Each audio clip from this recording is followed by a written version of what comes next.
I'll admit I was a bit nervous when I first walked into the garden after the snowstorm. I wasn't sure what to expect after seeing the ground covered in white snow. This is my snow day garden tour. As mentioned in my previous video, row covers collapsed from the snow and ice. Most of the raised beds were covered except 2 beds.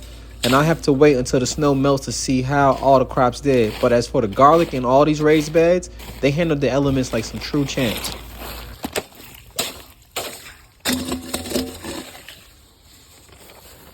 I also have some onions planted in ground and they appear to be standing tall. So far so good with the crop selection for the winter garden. The snow and ice was heavy on some of the plastic covers. I eventually fought to get the water and ice off. And I walked over to the garden bed with the rosemary and some other crops. I can't remember what I planted in them, but they all seem to handle the snow just fine. And this raised bed is the second raised bed that I mentioned that was uncovered. I sowed some lettuce in ground a couple months ago and I noticed some of the leaves hopping out of the ground and was curious about the rest, so I did my best to brush off some of the snow without damaging the plants to see if they were still holding on, and they are, so that's good news. Now to see what's under the plastic covers that were snowed in.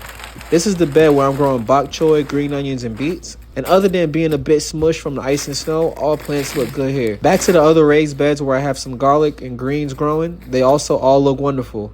Some of the younger plants like the Chinese cabbage and broccolis are growing a bit slower, but that's expected from the freezing temperatures. I'm happy with the results so far.